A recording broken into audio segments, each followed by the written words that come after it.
My name is Margaret. I'm 42 years old. Today marks the anniversary of my beloved husband Alfred's death. I want to share a story that happened at Alfred's funeral. We were a loving couple, always close since our marriage. Just an ordinary, childless couple.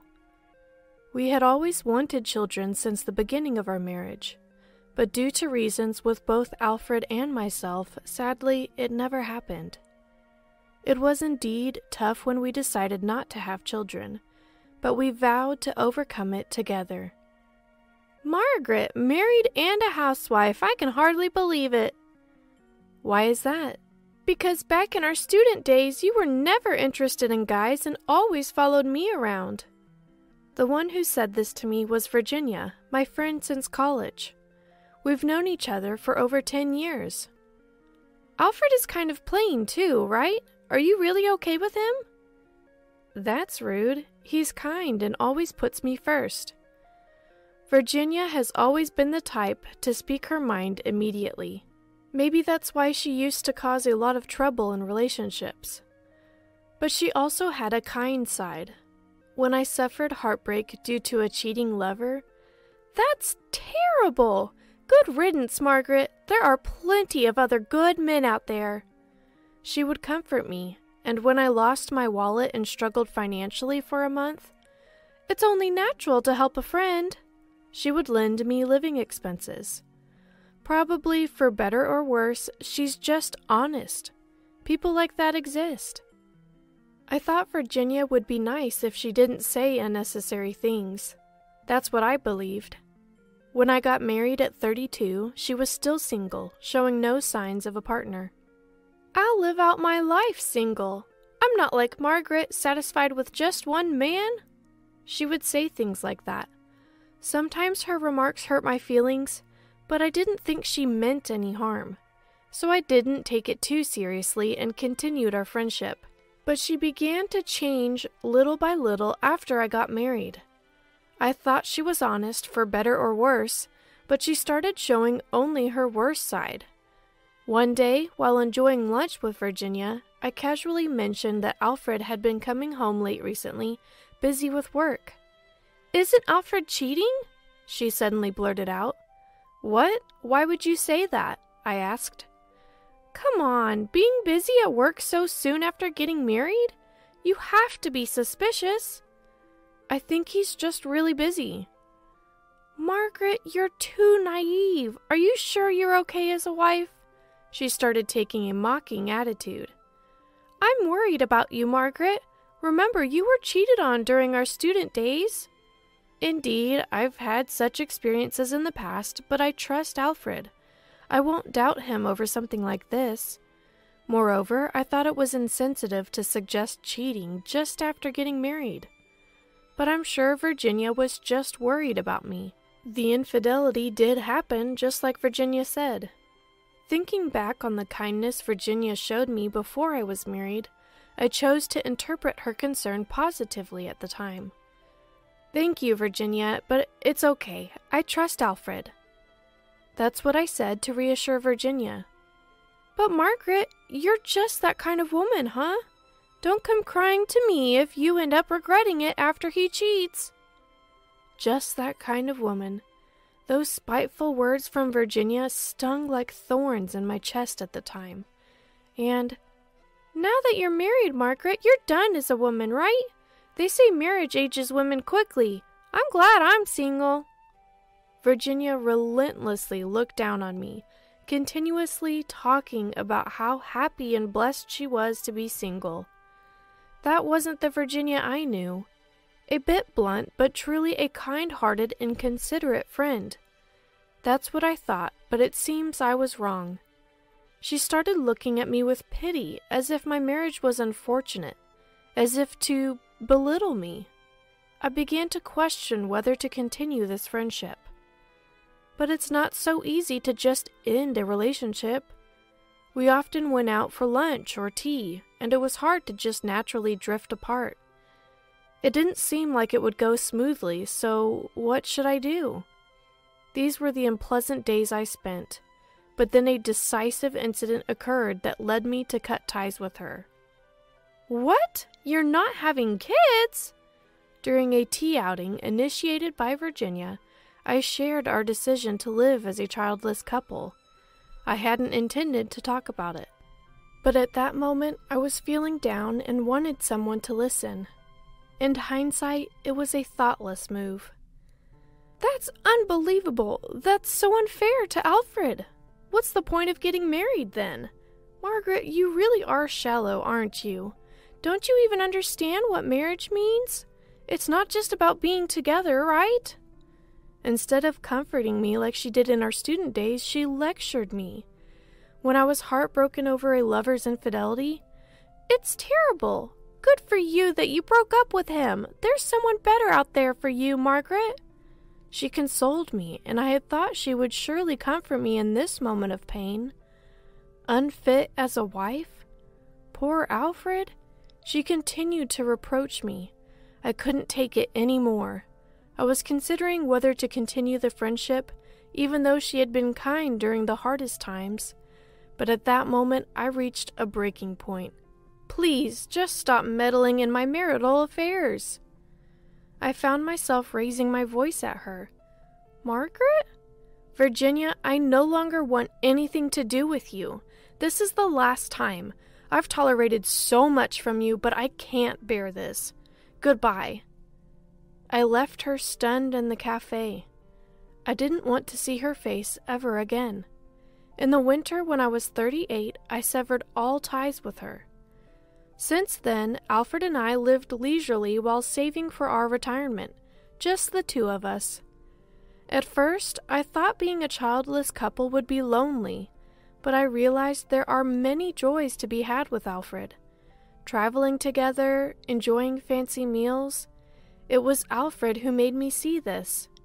Because of him, I could smile and enjoy each day. I was so grateful to have married him. But then one day, a phone call during work plunged me into despair. Margaret! Oh, Susan, what's the matter? It was Susan, my sister-in-law. Stay calm, the thing is... She told me Alfred had passed away in a traffic accident. He had been visiting his hometown for a family event since the day before. I couldn't take time off work, so I let Alfred go alone. I never imagined something like this would happen. There was no time to grieve, with the wake and then the funeral following. And as the funeral was nearing its end, as I sat vacantly in the family section, Margaret, there you are! A woman approached me. Virginia, dressed in an ill-fitting, oversized morning dress, stood there. It was an unexpected reunion after about 4 years. I hadn't informed Virginia about Alfred's death, but perhaps she heard from someone and came. Virginia, you came. Thank you. Well, yeah, there's something I need to tell you.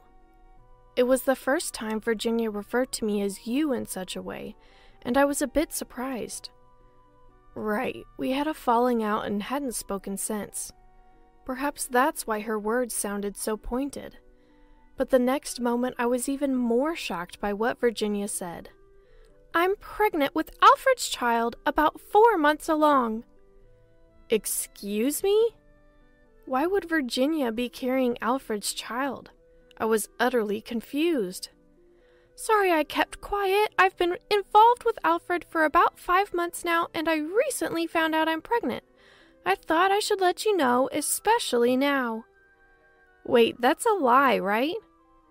The shock of hearing about infidelity, especially from a former friend, at such a time?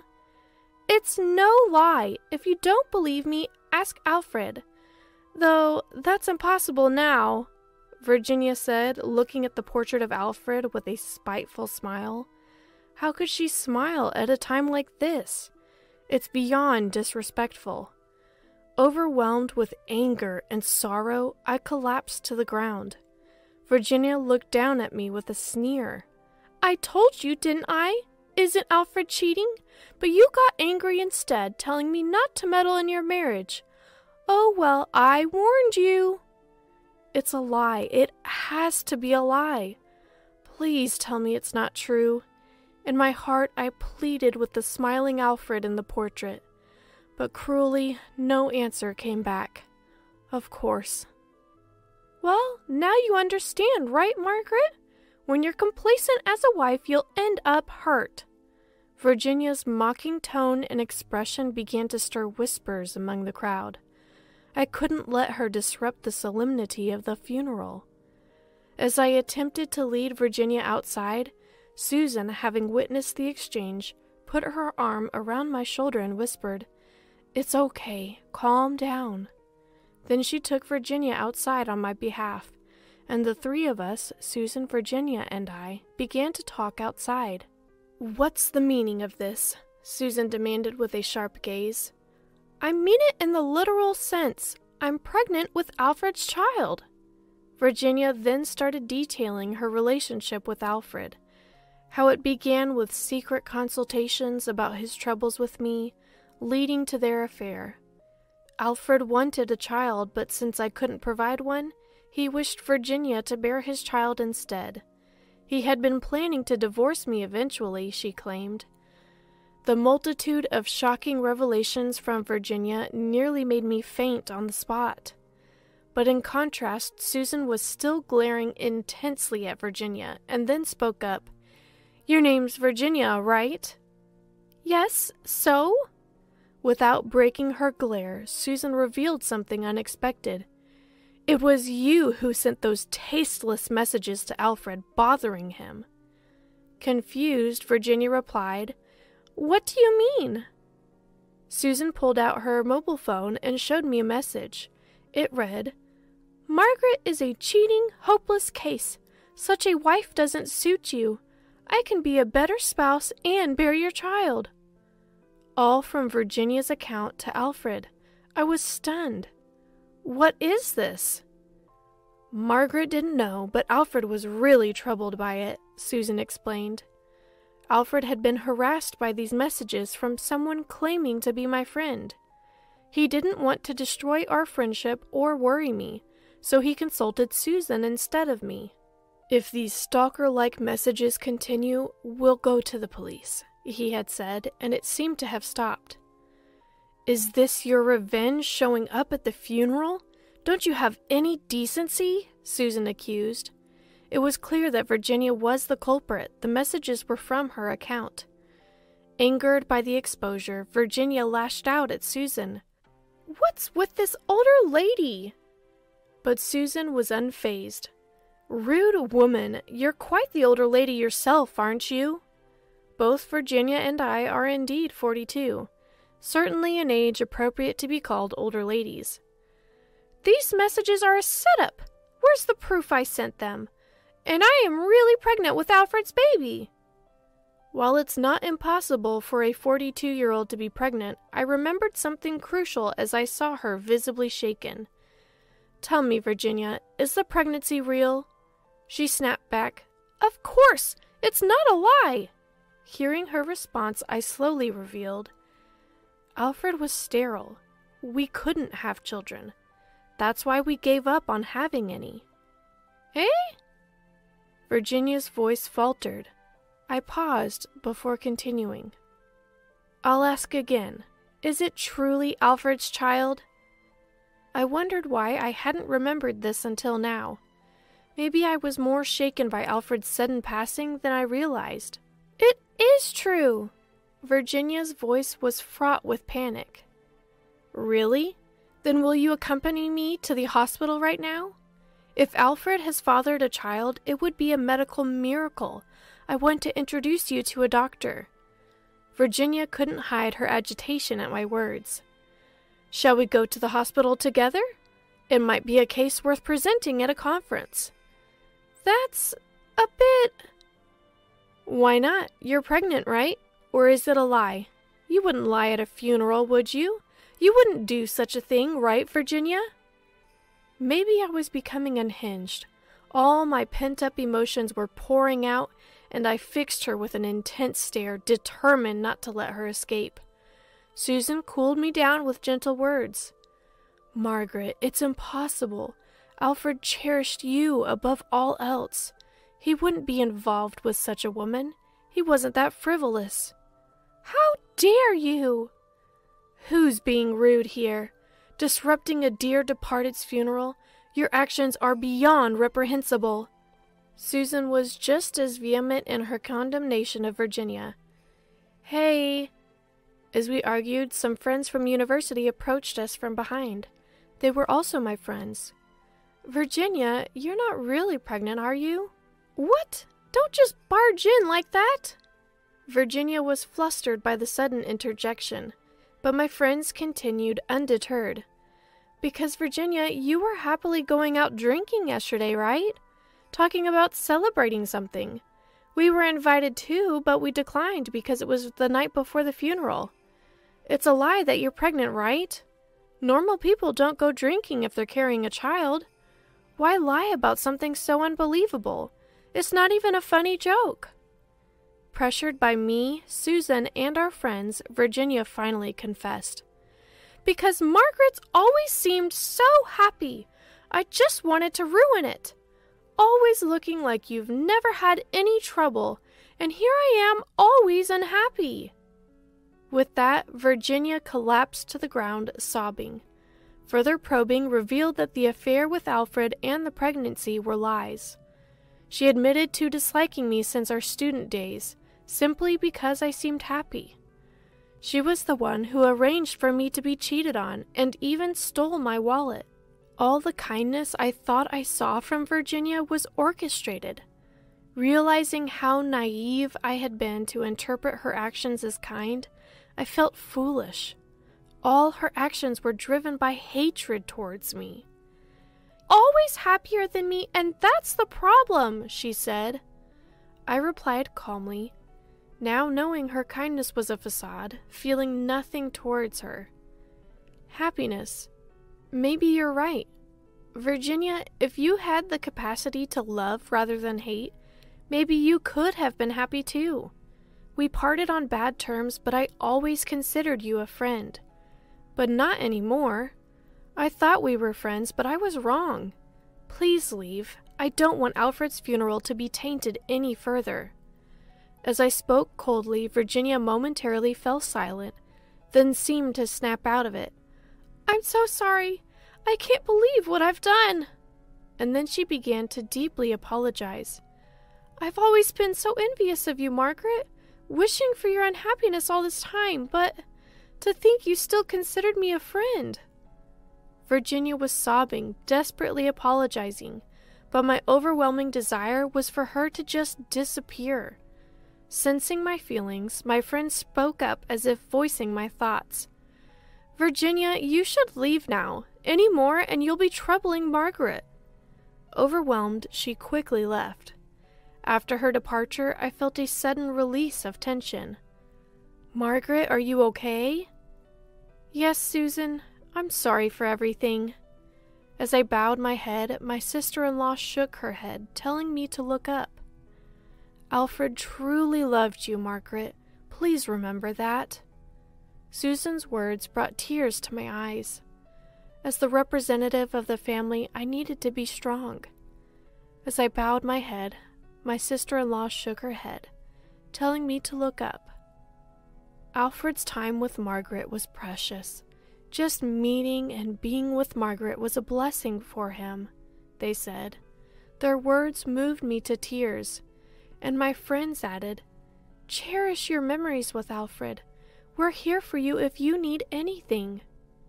As my friends gently embraced me, I broke down in tears once more. Everything had happened so quickly, yet the kindness of those around me had been my salvation.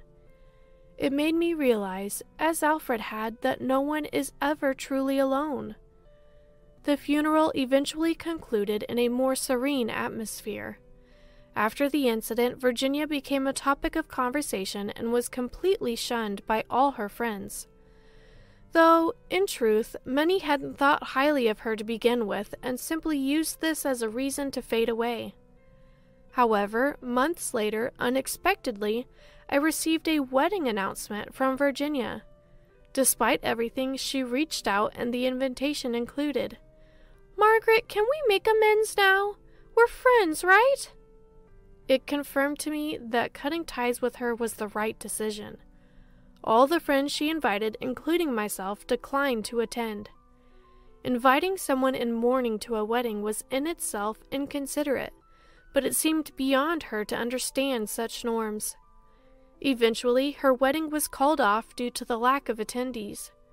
Her obsession with happiness must have been deeply shaken by the cancellation. Regardless, her rushed marriage, likely spurred by her fear of being left behind, served as a fitting repercussion for disrupting Alfred's funeral. And today, on the anniversary of his death, I look at Alfred's portrait and think, when it's my time to join him, I'll bring a wealth of stories to share. I'll bring so many memories so he won't be bored.